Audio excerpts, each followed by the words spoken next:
Ibrani 2, keselamatan yang besar. Karena itu harus lebih teliti kita memperhatikan apa yang telah kita dengar, supaya kita jangan hanyut di bawah arus. Sebab kalau firman yang dikatakan dengan perantaraan malaikat-malaikat tetap berlaku dan setiap pelanggaran dan ketidaktaatan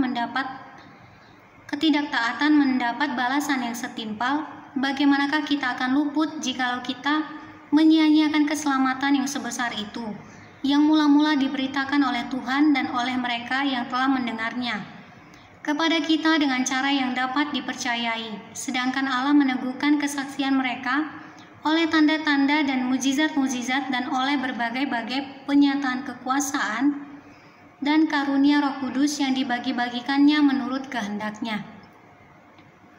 Yesus seketika lebih rendah daripada malaikat-malaikat, sebab bukan kepada malaikat-malaikat telah ia taklukkan dunia yang akan datang yang kita bicarakan ini. Ada orang yang pernah memberi kesaksian di dalam suatu nas, katanya, apakah manusia sehingga engkau mengingatnya, atau anak manusia sehingga engkau mengindahkannya?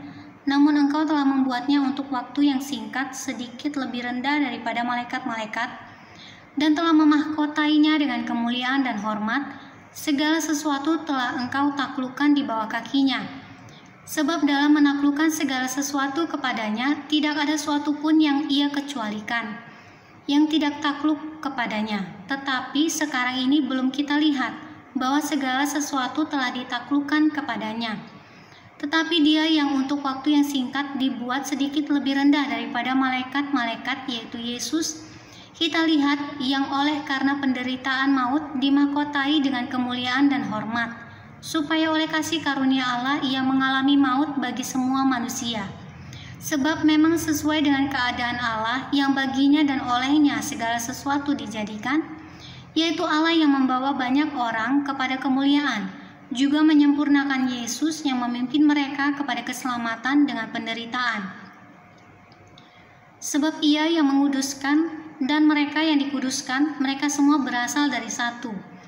Itulah sebabnya ia tidak malu menyebut mereka saudara. Katanya, aku akan memberitakan namamu kepada saudara-saudaraku dan memuji engkau di tengah-tengah jemaat. Dan lagi aku akan menaruh kepercayaan kepadanya. Dan lagi sesungguhnya inilah aku dan anak-anak yang telah diberikan Allah kepadaku. Karena anak-anak itu adalah anak-anak dari darah dan daging, maka ia juga menjadi sama dengan mereka dan mendapat bagian dalam keadaan mereka, supaya oleh kematiannya ia memusnahkan dia, yaitu iblis yang berkuasa atas maut, dan supaya dengan jalan demikian ia membebaskan mereka yang seumur hidupnya berada dalam perhambaan oleh karena takutnya kepada maut.